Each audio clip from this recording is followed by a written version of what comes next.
Call to order of the Kearney School District Board of Education meeting. Please rise for the Pledge of Allegiance. I pledge allegiance to the flag of the United States and to the republic which stands one nation under God, indivisible, with justice for all.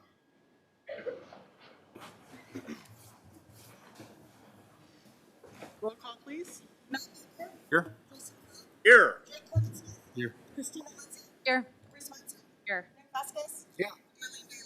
Here. We have a quorum. We will adopt amend the agenda. Move to adopt the agenda as presented. Second. Roll call, please.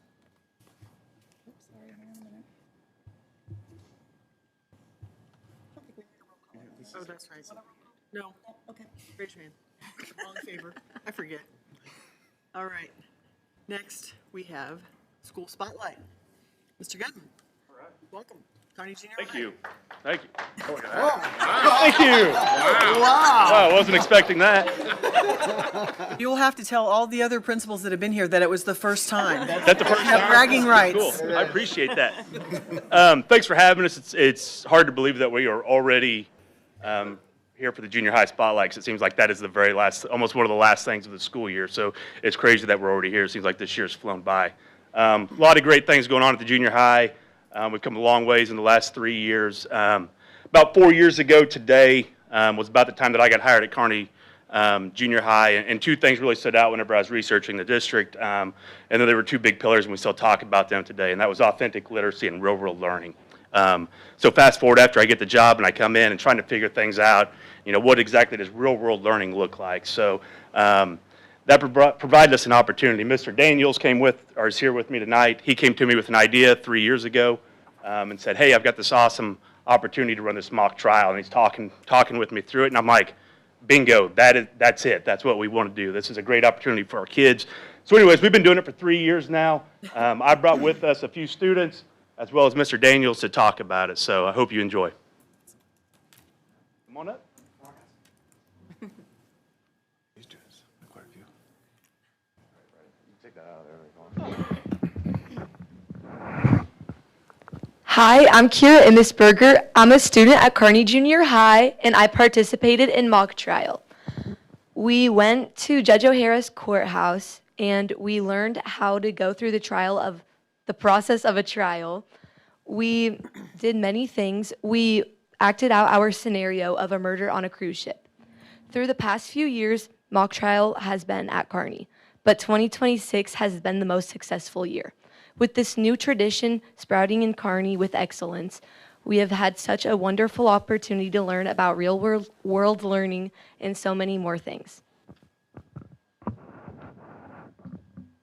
Okay, this isn't possible without tons of people. Okay, so the first person, obviously, Mr. Gooden, you heard from him, and then Ms. Stewart voluntold Judge O'Hara to come and do real-world learning talk at our school. So she talked to our kids about free speech and their rights, essentially. So very government-like, very social studies. And then we were eating lunch, and she said, if you guys want to come to my courtroom, you're always welcome. I was like, oh, yes. So I talked to Mr. Gooden, and we got in the courtroom in 24. It was our first year. Mr. King supervised that trip.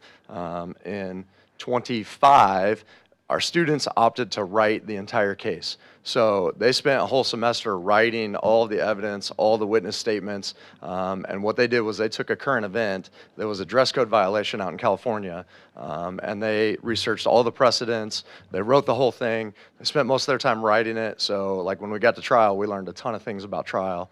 And then this year, our students wanted to do a murder trial, and so essentially, they built the evidence. There's a video here from Mr. Keeler. Levi Keeler put this together. Mr. Gooden was our victim. He's David Bask. David Bask was last seen alive on the video camera here, moving into his cabin. And he was allegedly killed by Patricia Post, who was played by Abby Welch. They had had a disagreement. They worked together. They were in a relationship, and things went south. And so then that was the last time that they saw him alive. And I think that this year was fantastic because we didn't spend a ton of time writing the case. They wanted their own case, but they filled the holes with AI and they sourced AI appropriately. So rather than cheat it or hide it or not do the work themselves, they used it as a tool, which I thought was very real world learning and very good. And then Ms. Baker is going to tell you a little more about our case. Hi, I'm Cadence Baker. I'm in 8th grade, and I'm a member of the prosecution team, where I was. On the day of the trial, all of our hard work finally paid off when we were able to actually experience a case. We went in and we had 45 minutes to just practice questioning our witnesses, practicing our opening statements, and practicing our concluding statements. Our actual trial lasted about 90 minutes, and in the end, the defense team won, and the verdict was not guilty. I really enjoyed being able to work with others and collaborating with others who actually wanted to work on a project and not be forced to. I enjoyed dressing up and acting like I was really in law, and I really enjoyed understanding debate more and understanding having to debate with others to get the right verdict, to get my wanted verdict. Thank you. And so the cool thing about this is that our law teams prepped. They worked for 2.5 months, at least once a week, to prep. Our jury was just like a regular jury. We had a group of people that volunteered. They got jury summonses, and they showed up, and they did all their work on the day. And on the bottom left here, you can see they went into the jury room. They had to elect a foreman. They had to use evidence from the case. They were making arguments, and they were calling each other out. There was a hilarious moment. Mr. Wilson in the green shirt said, maybe it was a suicide, right? Because that was one of the theories that the defense team threw out. And then Leo leans over, and he goes, he went back in his room after he ditched the murder weapon and then died, right? They were really, really thinking it through. It was fantastic. And they found that the prosecution team did not meet their burden of proof in the case. And so then they flipped the little switch on the right, and our defense team here is the winner on the not guilty side. And the cool thing about it, guys, is you spend your whole career trying to get kids to pay attention for 45 minutes at a time. These kids were in for 190 minutes straight on the day of the trial. Nobody got in trouble in the jury. It was phenomenal. Kids that you wouldn't expect to make arguments and hear the other side. We had Amelia, who is a super quiet student. She swears that it wasn't her, but she was the only guilty vote that made them actually debate whenever they deliberated. So just speaking their mind and doing what they need to do, it was fantastic. And then afterwards, we have some bonus material. We go to CC's if we get done in time. So they make sure that we get done in time. And I was talking to an 11th grader, 2 10th graders. So we had an A+ cadet and we had teacher cadets that were there with us who were also witnesses and prepared. And so what happened was we were talking about how the court is set up, and then what is our burden as teachers, and how does world history lead into teaching government at the high school. And Taylor Jones on the right-hand side goes, Mr. Daniels, is that like the Iron Triangle? And I'm like, I don't know. It's been a really long time. What's the Iron Triangle? She pulls it up, and she's talking about how interest groups and government and legislation work together to create the laws and policies that we have. And so to make that connection to me at lunch when it's supposed to be free time, I thought that was super bonus material. Emmy Beery emailed me and said, hey, we can give these lawyers market value assets, so that's fantastic for their checkoff list. And like I said, it really comes together from Dr. Gus, Ms. Salmonson, who had to clear another market value asset project for our older students to be there. Mr. King, Mr. Kroll, Ms. Robbins are recruiting our 8th graders so that we have freshmen and 8th graders working together. Just really is a huge team effort, and I'm thankful to be here, and I'm thankful for these kids. So thank you guys very much. And to Judge O'Hara for making an offer and then having us back every single year. Makes me very emotional and very excited. So thank you, guys.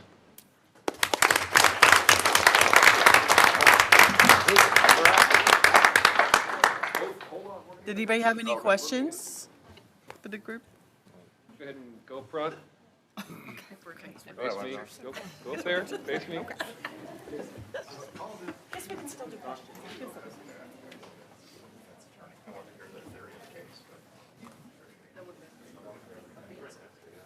And I'm gonna take my picture, and then it's Karen's turn to take their picture.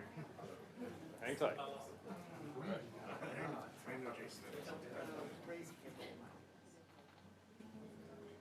Awesome. Parents, you wanna get pictures? Anyone? Yeah.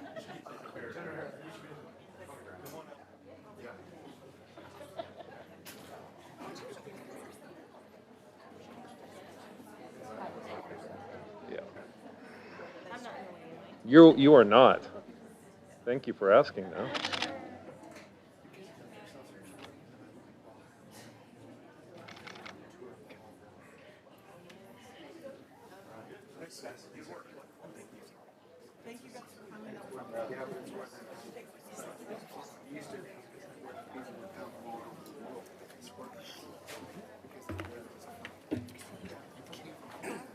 Oh, thank you.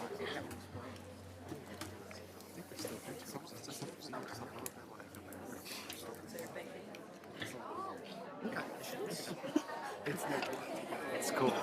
First girl that's Yes. you know, Carrie. She was a Spanish. She came in as a Spanish teacher for us last year. It's not yet. Oh.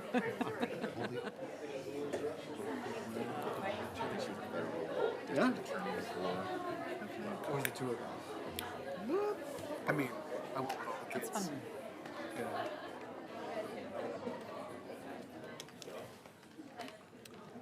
Okay, Judge O'Hare, thank you very much also for everything you do. Appreciate it. That's awesome. Okay, next we have recognitions, and tonight it's going to be the Golden Girls.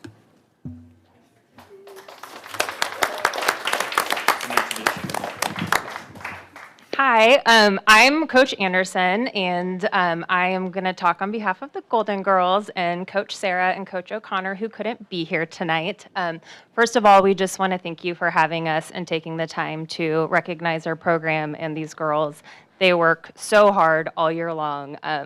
For those of you that maybe don't know a ton about the dance team or the dance program, we start our season off in April. So we have tryouts in about a week and a half, and we go all year long.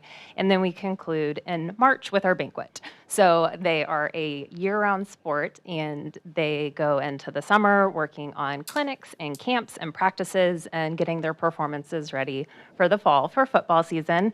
And this past season, we had a really great time going postseason with the football team and traveling to state with them. That was really, really exciting for our team.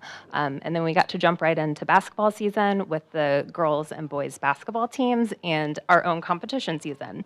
So this year we went to 3 different competitions, and our first one was Kansas City Classic, which was hosted at Liberty, and we took home 2 first place trophies for our routines.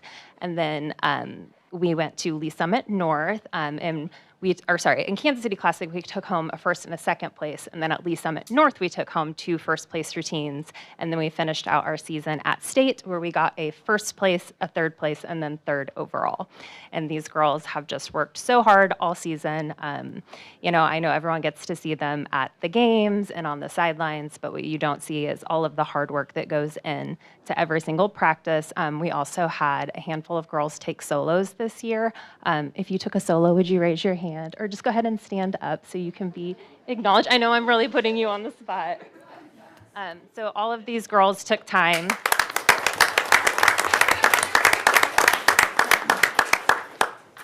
They took extra time and energy to represent our school and our program, and it was really wonderful to see that. These girls are just incredibly dedicated, and when they're not practicing here at the school, they're out at their studio. They are just truly some of the hardest working, most dedicated girls, and we are so incredibly proud of them. I know parents are really proud, our district is really proud, coaches are really proud, and of course I couldn't do it without Coach Sarah and Coach O'Connor. They are both really wonderful, wonderful coaches for this program, and overall we just would really like to thank all of you, all of our community, our district. We know we're always out there fundraising and advocating for our program, and having the support from the school district is huge, and it has made us really successful. So thank you, we really appreciate it. Do you want me to go ahead and read this for them? Okay. Yep. Are you gonna hand out? Okay, you guys stand up.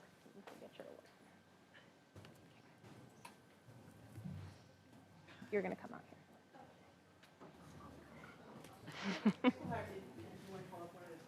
Yep. On this side, I Yep. didn't see.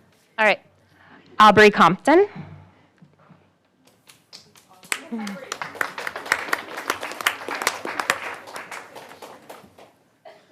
Ainsley Daniels.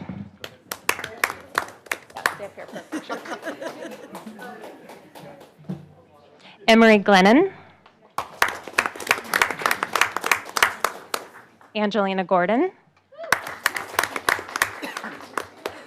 Scarlett Goody.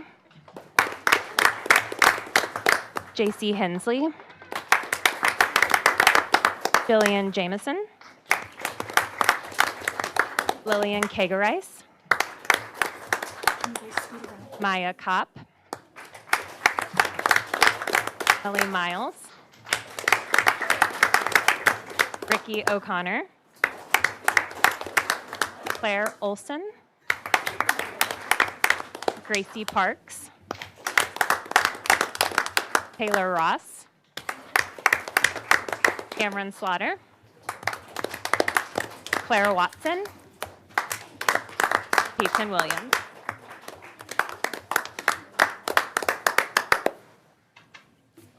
You guys want to squish together? Let's get 2 rows. Get in photo formation. Formation. That'll make it easier for you. I didn't know the right words, apparently. Scooch back a bit. Perfect. Yep, good. Coach, get in there. Come on, Coach Sarah. Coaches, let's go. Okay. Okay. Okay. Smile. Yep. Yep. Hang tight. Hang tight. Yep. Don't go anywhere. Okay. Okay. Nope. Nope. Fail. Okay. Let's try it again. Okay. Big smile. All right. Okay. Parents. Don't go anywhere. Parents' turn. Smile. Look up here.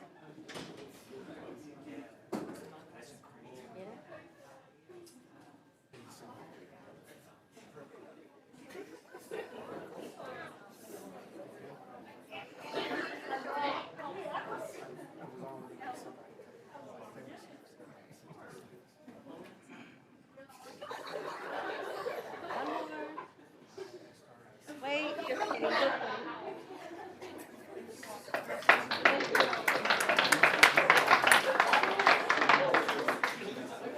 Holy bro.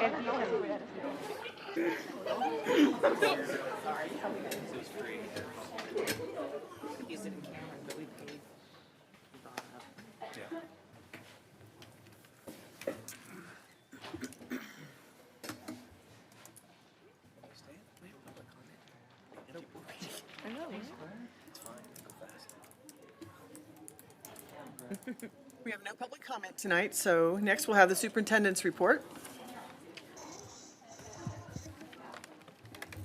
Thank you, Dr. Bailey. I just have a couple of things for tonight. And I just want to, again, what a great example of teachers and coaches and kids. I mean, outstanding recognitions tonight.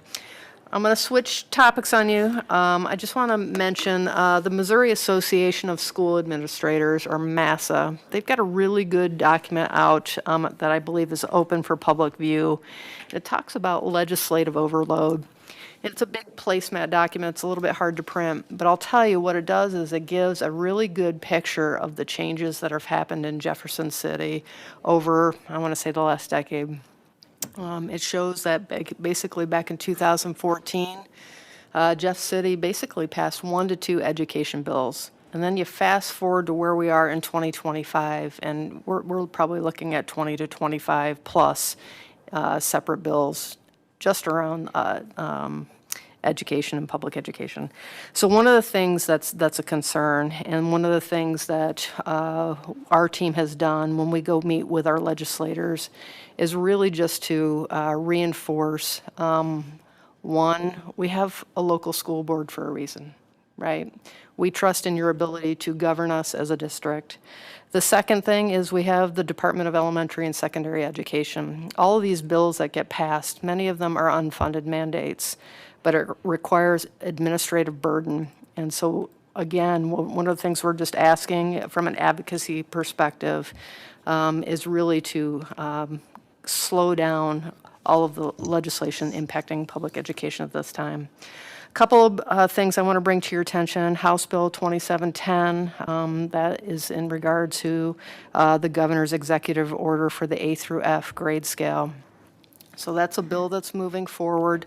Simultaneously, DESE is also working on what that means. And DESE actually has an obligation to submit something in June, have something approved by the State Board of Education by September. There's really a lot of questions about what that implication is going to be for school district and how that's going to be interpreted, the level of weighting. Again, we have a lot of questions. Right now, we're addressing this as an awareness piece. Again, we feel strongly that our teachers are doing great work on behalf of our students. But again, it's something we're watching closely. There's also another big literacy bill, House Bill 2872. There was a big literacy bill that passed, I want to say, a year or two ago. One of the concerns with this particular bill is mandatory retention. And again, when we look at what's best for kids, I think there's a lot of research and evidence out there that would support that that's probably not the case. There's a flurry of property tax bills out, and they're all kind of pulling in different directions. And this is a concern as we head into the end of the legislative session. One of the bills that we're watching most closely is Senate Joint Resolution 111. And one of the things that would do is a constitutional amendment that would fold debt service and new construction under the Hancock. That would be financially crippling for the school district. Again, there's a lot of different property tax bills out there relating to personal property, expedited reduction in costs for vehicles, and that would have a significant impact. But again, we're watching to see if they roll into an omnibus bill over the last couple of weeks. Lastly, regard to the budget, the House has passed their version of the budget. The Senate is currently working on theirs. As we've talked, Doug Schwinn's done a nice job updating us on really kind of state funding over the course of the year. We're looking to see what happens for this fiscal year, and we're very curious about the impact for the upcoming fiscal year. So more to come on that. And my closing comment would be, just want to say a big thanks. The Kearney School District Education Foundation last Saturday, they hosted a really nice event with the Wizards, and it was wonderful to see parents and students, and it was a great Saturday. So I want to thank them for all their efforts. That's it. Thank you. Next, we have the consent agenda. Move that the consent agenda be approved as presented. Second? All in favor? Opposed? Thank you. Information items, bond project update. Mr. Nolan. Hello, everyone. This will be a continuation of last month's kind of declaration that we're approaching the end of our 2022 bond funds. I put together a list of the 7 projects that have been approved for summer work, and the top one would be pending a action item for approval with the Southview roof. If that is added, that would effectively exhaust our 2022 bond funds with those 8 summer projects. Questions? Thank you. Thank you. Next, financials. Mr. Schwinn.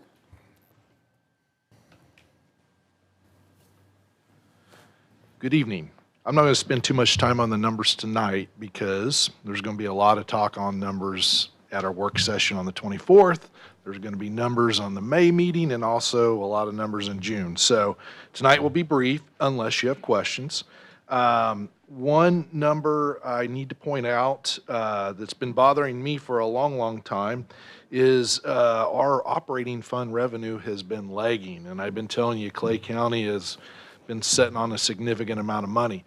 I am happy to report that today we had 4.3 million hit the bank. So still need to get the breakdown and get it in the right funds to get an accurate picture. but the money has arrived. So that definitely changes, it'll definitely change next month's report. So this month, when you look at it, if you, this particular report that's up on the screen, far right column, I'm still predicting an ending cash balance 18.467. That was revised based on SAT coming in at 6,900. There are some whispers that it could be a little higher than 6,900, but I'm not counting on it at this time. But the one number, if you go just a little to the left of that 18.67, you'll see that the cash balance as of the end of March was only 15.5 million. Well, if you add another 3.5, 4 million to that number, that makes it a lot more reasonable compared to past history. So next month's report will look more normal, I guess you could say. As far as the programs, nutrition services is actually doing really well. Revenue is up 140,000 compared to last year, and expenditures is only up roughly 54,000. So that's really good. Activity fund, again, revenue's higher than the expenditures, and before and after school and puppy pound are about even. So the numbers look good at this point, but we still got 3 months to go. So we'll see how things wrap up. With that, I'll entertain any questions you might have. Doug, remind me the percentage that you'd like, that we need to have as we hit there. I think you're showing it as 18.67, but ideally you'd like that percentage to be. Oh, ideally, I would love it to be where we left off last year, which would be 22%. We're not going to get to 22%. There's a outside chance, and a lot of things have to fall for us, that we could get to 21, but it's starting to look like maybe my original projection that I was setting on for months and months and months, the 20.29, that's going to be, I think, pretty close at the end of the day. And as you're watching the legislature kind of, and it's not done, right? There's a lot, there's. Yeah, oh yeah. There's unfortunately too much time left in the legislative session. But it does not look like it's going to be a big, it may very well be a reduction, right? So as we're looking, I guess the point I'm trying to make here is anybody that's watching and seeing this, I want you to understand that, that 18.67 is down dramatically from where we'd like to be. Oh, yeah. And that might be, a year from now, that might look awful good to us. That is correct. And we'll be discussing that on April 24th in great detail. So, yeah. But there are a lot of variables still left to play out before this year's over, unfortunately. So, all right. Thank you so much. Program evaluation technology.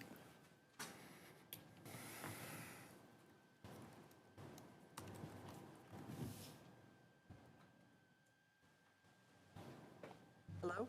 Hello, good evening. I am Ryan Blankenship, Technology Director, and this is our technology program evaluation for the 25-26 school year. So the purpose of the technology program is to provide the technology and related services necessary to ensure students develop 21st century skills for college and career readiness. Our customer focus is on our KST staff and students, which is nearly 4,000.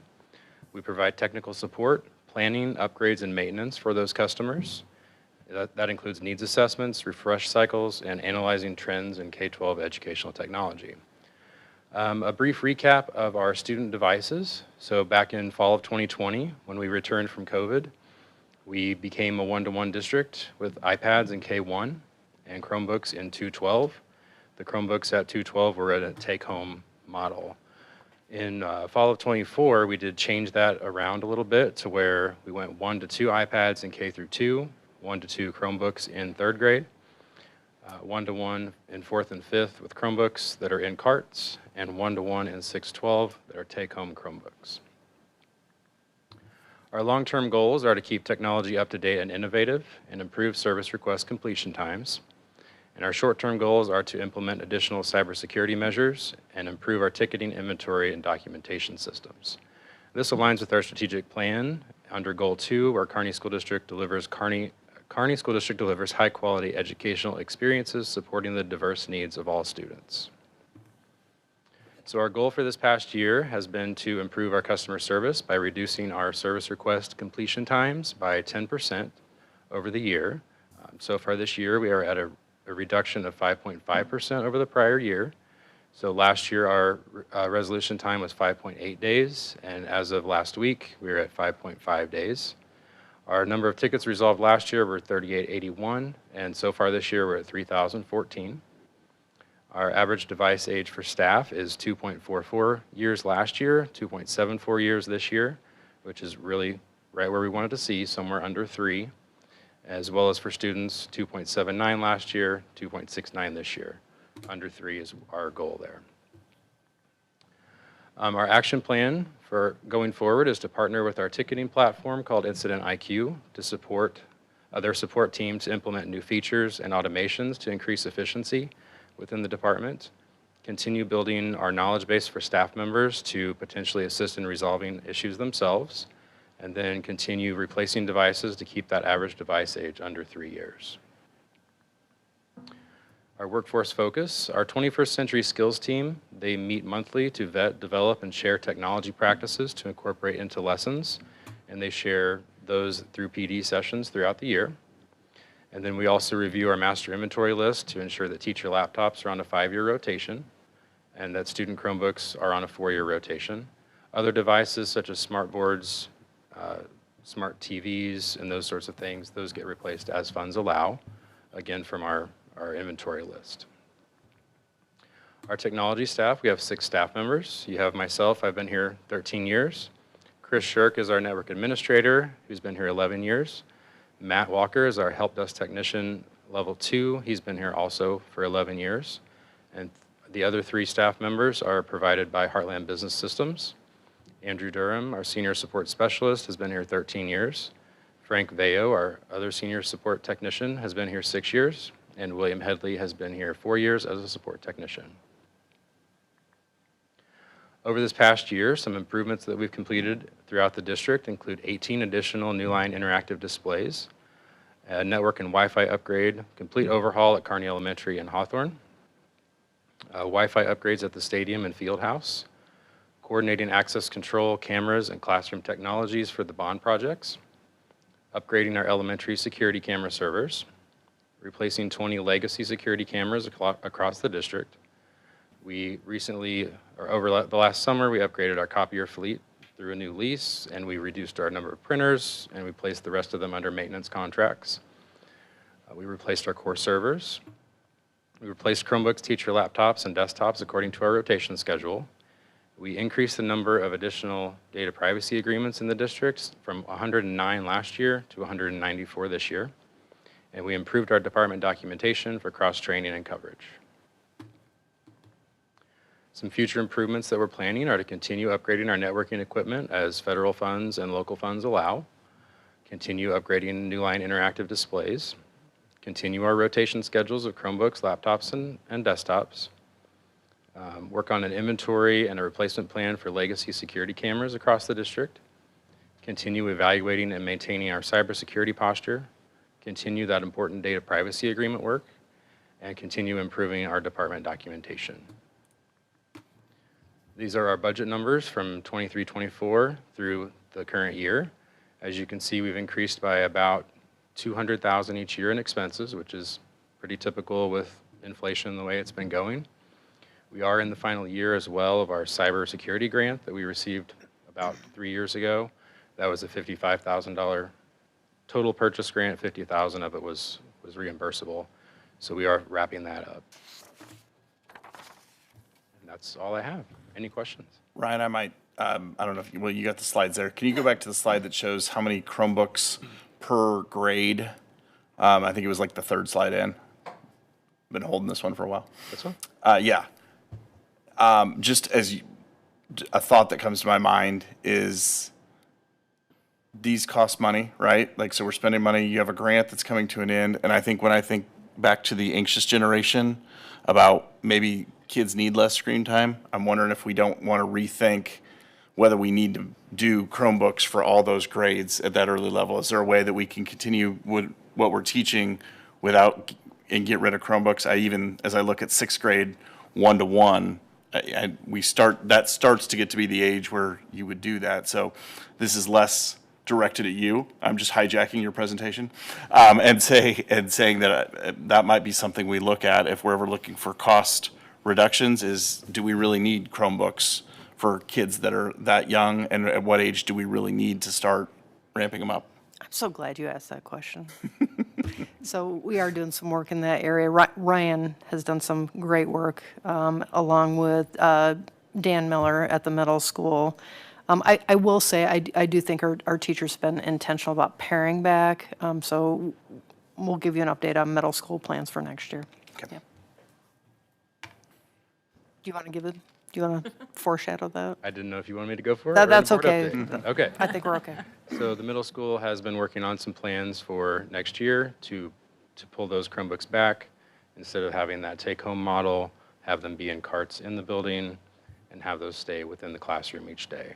So we're working through plans on that, what that would look like. There are a few costs involved in getting carts for that model to work, but overall it's going to be a positive experience for all. Good. Just a clarity question for me, Ryan, is on your 5th slide, you show the average age per student, per staff of their device, but then 2 slides further down, we talk about 5 years for teacher laptops, 4 years. So are we saying that we're not hitting those 4-year life cycles, that we're actually hitting less than 3 years on our, like compared to what we? So for staff, I think we're pretty close. 2.5 would be the average we're looking for on that 5-year replacement cycle. For student devices, we're kind of at the end of this shift that we made a few years ago to get us onto a rotation schedule that we could manage each year. So I would say we're just approaching that number. Okay, I was just. It's a little hard to show the difference on the numbers. between the two. So, because the other question I had too is, I'm assuming our fleet is all capital purchase. It's we don't do any like devices as a service or any options like that. It is all purchased from local funds, yes. Outright ownership. Yeah, there's no leases involved. It's all fully owned, yes. Jason, I want to go back to a question you asked. You asked, do we need devices at the elementary level? With high-stakes testing, A through F is going to be, it's going to be significant on how districts are perceived. Kids are going to need access to devices. They're going to need to know how to type. They're going to need to know how to respond, just even for the assessment. So that's something that I don't think we can ever 100% get away from just for that alone. Okay. Ryan, I just want to comment, I think it's amazing that your staff has the longevity that it does. And so I compliment your leadership in the area because that's pretty incredible, I think, for anybody. But in technology, that seems to be really incredible. So thank you for what you do. We have a great team. That's great. Work really well together. So your cyber grant is about to expire. Is there anything that we see out there that could replace it or that we could benefit from? At this point, the funding opportunities we're not eligible for those because those are it's already been allocated to us in the past few years. So we can look for some in the future, but as far as the one that we were receiving, that would be off the table as of this point. So we'll just have to replace that unfortunately, with local funds. At that time, yeah, we just have to pick those things up locally. So, Ryan, can you recap the origin of the grant? The origin of the grant? Yeah. It came through some federal funds that were distributed to the Department of Public Safety. And when we received this grant in 2022, we were one of, I believe, 2 school districts in the state to receive it. There were, I believe, about 14 or 15 public entities across the state that received it. So, police departments, county governments were all eligible for this. And we were one of, I believe, 2 or 3 districts that did receive it. But it was for things like EDRs, which is an enhanced detection and response. It's kind of an advanced antivirus. That's the major expense that this does pay for, but it pays for additional training for our staff, cybersecurity, training, phishing tests. You may be receiving those as well as board members. So I can't tell you what those look like, but yes, you're on the list. Yeah, so those were the major things that it did pay for, but 2-factor authentication is another one that it pays for, so. Thank you very much. Yep. Next, we have the intent to utilize construction manager at risk.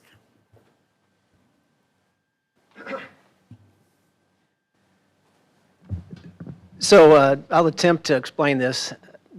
As we are closing up our 2022 bond construction projects, we as a district will obviously need to move forward with planning next phases of what our needs are to keep our district improving. So part of that is bringing on a construction management firm for the next round. Statute within Missouri dictates that we can't just keep going and going and going when you move from project to project. So as we talked about in our board work session, we had a good experience with construction manager at risk with Newkirk and Novak, and that is as the delivery method for our construction projects.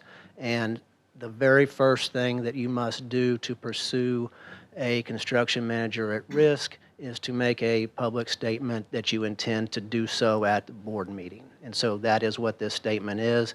There's some bullet point listings as criteria that will be used in the first phase of a two-step process that's dictated by statute.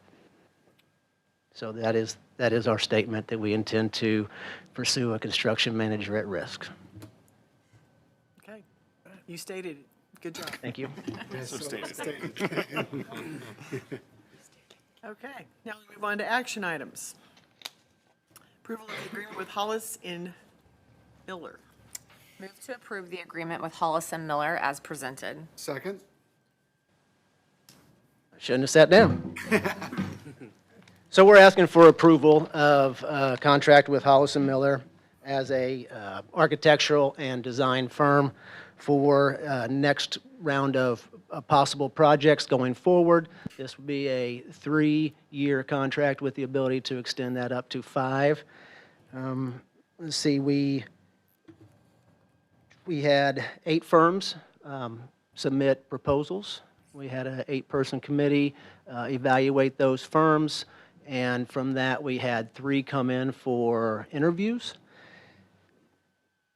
Hollis and Miller was the high score across the board for our committee. They did an excellent job throughout the process, and we have in attendance Kevin Nelson, a partner at Hollis and Miller, and we are asking for approval of that contract, and happy to answer any questions. Seeing no questions, all in favor? Opposed? Thank you. Appreciate it. Next, we have Amendment 12. Move to approve Amendment 12 with Newkirk Novak as presented. Second? Okay, so again, asking for approval of Amendment 12 with Newkirk Novak. This would be for the Southview roof project, which includes shingles and metal decking replacement. Just a very quick background. As we explored the shingles on the roof, between the roofers and the engineers that came out, determined that there has been some compromised tectum panels due to moisture.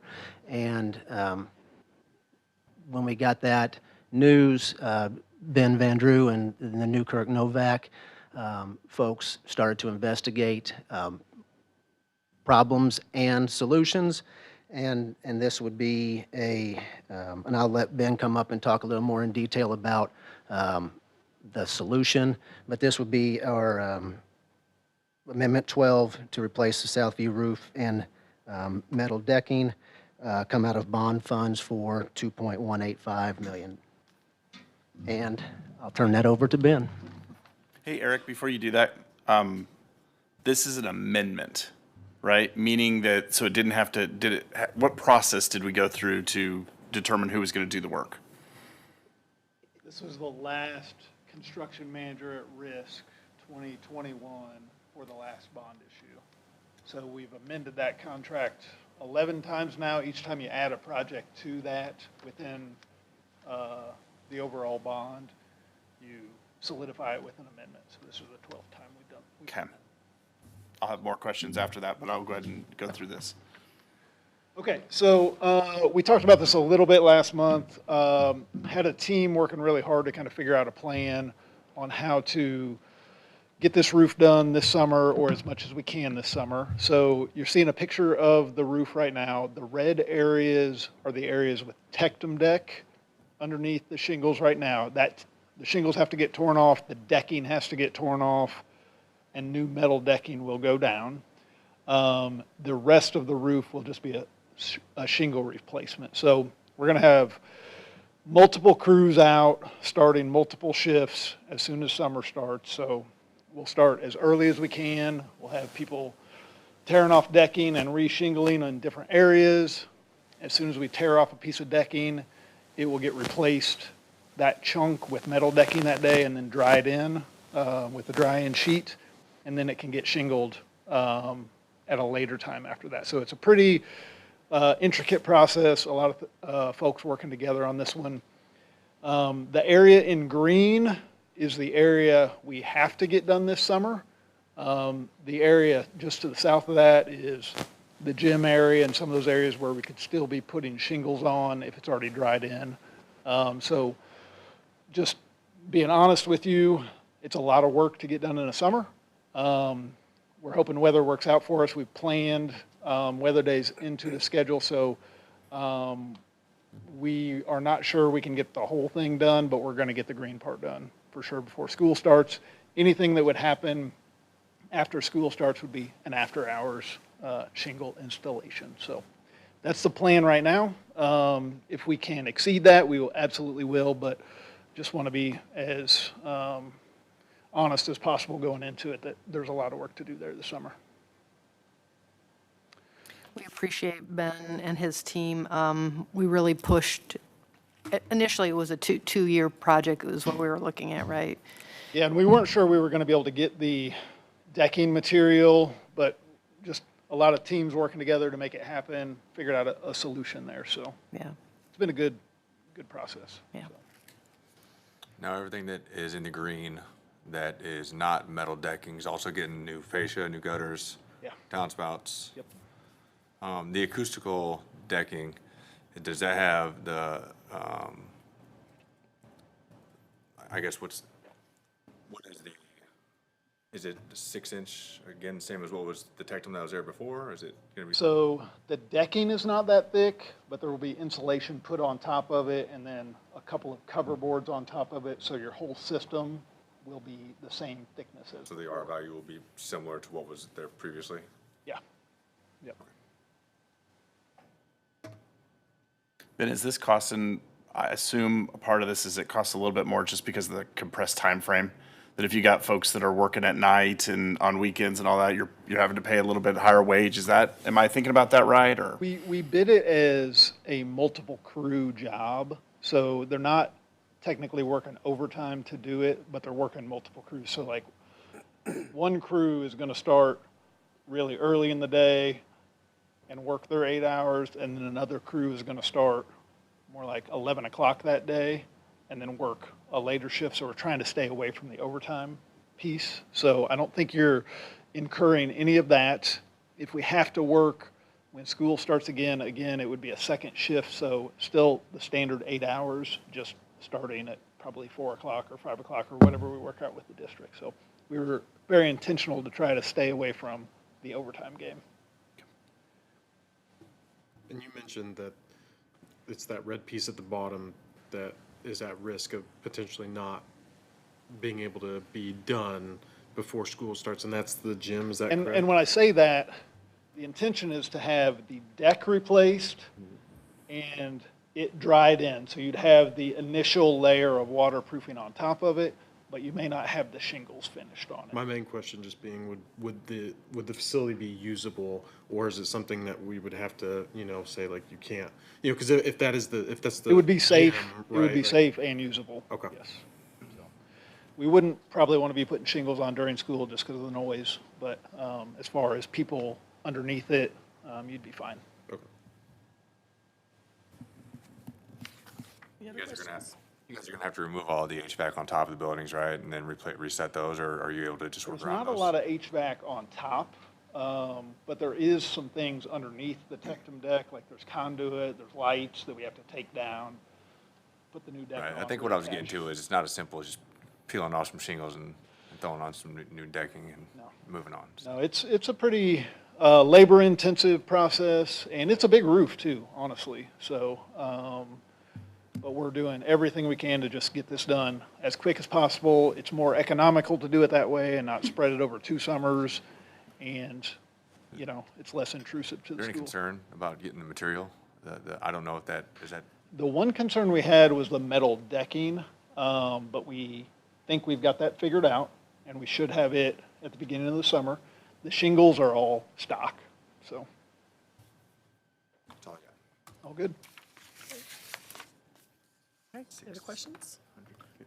All in favor? Opposed? Thank you. All right. Next, we have agreement with Caw Valley Engineering. Move to approve the agreement and proposal with Caw Valley Engineering as presented. Second? Okay, this will be asking for approval of using Caw Valley Engineering to be a third-party inspector for metal welds on those metal decking panels that are going in. And that would be, again, paid for through bond funds, estimated to be at $20,000 or below, but you can't necessarily tell what you're going to run into. So tied into the roofing project and third-party inspector. Questions? Right, all in favor? Opposed? Thank you. Thank you. Next, we have approval of district designations. Move to approve Doug Schwinn as treasurer and Leanne Bradbury as alternate treasurer, and approve Becky Burkemper as secretary and Don Coonrod as alternate secretary for the 2026-2027 school year as presented. Second. All in favor? Opposed? Thank you. Next, we have dissolution of the board. Move to dissolve the 2025-2026 Board of Education. Second? Roll call, please. Matt Baker? Yes. Jason Clint? Aye. Jake Klingensmith? Yes. Christina Lindsay? Yes. Reese Schweitzer? Yes. Nick Vaskus? Yes. Darlene Bailey? Yes. Okay, for agenda item 10, we'll administer the oath of office to newly elected board members. Board Policy G255A requires that successful board candidates shall take an oath of office to faithfully perform the duties of the office as required by law to support the Constitution of the United States, the Constitution of Missouri, and laws made pursuant thereto. Becky will administer the oath. Please stand and raise your right hand and repeat after Becky. You have to go out there. Front and center. It's going to be a photo op. Ray, you gotta take a Yes. picture. Get a photo. My mom will be excited. Oh, what? I didn't tell him. Did you?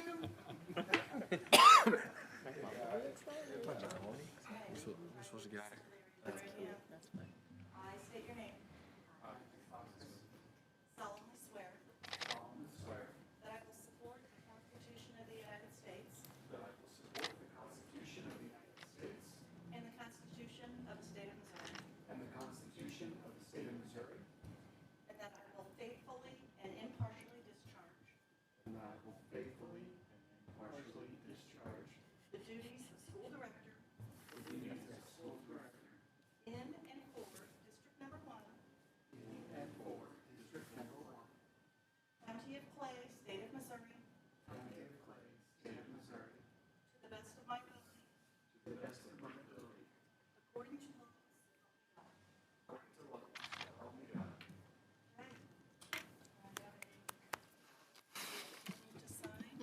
I think Nick said something wrong. I was listening. The suggestion box is closed for that. You guys are best of friends. I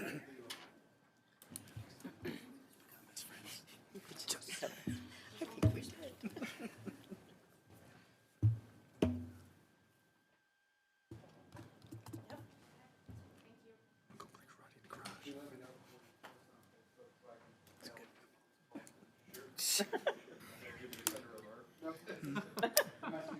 Nick, you may take your seat. The board's been dissolved, Darlene. We can do whatever we want. Right, I have no power, sorry. Yeah. It's 30 seconds.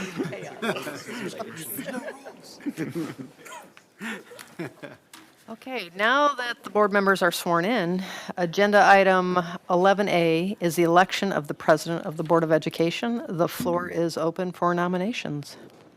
I move to elect Darlene Bailey to serve as president of the Kearney School Board during the 2026-2027 school year. Second? Darlene Bailey has been nominated. Are there any other nominations? Hearing none, the board will now vote via roll call. All right, catching up. Matt Baker, Yes. Jason Clint, Aye. Jake Klingensmith, Yes. Christina Lindsay, Yes. Reese Schweitzer, Yes. Nick Vaskus, Yes. Darlene Bailey.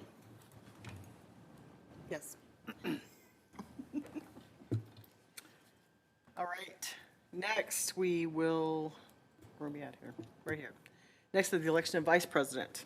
The floor is open for nominations. I move to elect Bree Schweitzer to serve as vice president of the Kearney School Board during the 2026-2027 school year. Second? Are there any other nominations? Hearing none, the board will now vote via roll call.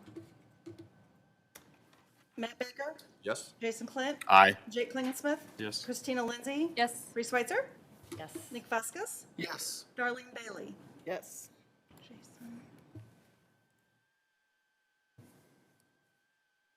Okay. All right. Have to assume any new positions. No, Nothing don't have to move changed, anything. So that's lovely. Thank you all for being No willing new name to tags. serve us another 3 years. Good job. Board member comments. We got anything? Okay, important dates. Sorry, I realized. My computer's swimming, so I got to read over here. April 21st is the Northland Chamber Excellence in Education Banquet. I think we have a couple board members going to that. April 24th, we have a board work session. April 30th is the KSD Awards and Retiree Reception. And don't we have graduation in here? It's not on the list. I'm thinking There we will should- be a graduation. Should have probably been in there. Probably should put graduation on there, and that's what, May 18th? 18th, I believe. 17. I'll add that one in. Okay. Graduation is at We'll 17. add graduation. That's The big one. That's the most important thing we do. And May 20th is our next board meeting. Action for closed session to immediately precede the regular meeting in May, including any record or vote to discuss items and issues allowable under Section 601-021 of the Missouri Sunshine Law. Second. We're going to second. Nick, your mom can wait. Hey, let's stay focused. Roll call, please. Matt Baker, Yes. Jason Clint, Aye. Jake Klingensmith, Yes. Christina Lindsay, Yes. Reese Schweitzer, Yes. Nick Vaskus, Yes. Darlene Bailey. Yes. We're adjourned. Thank you all.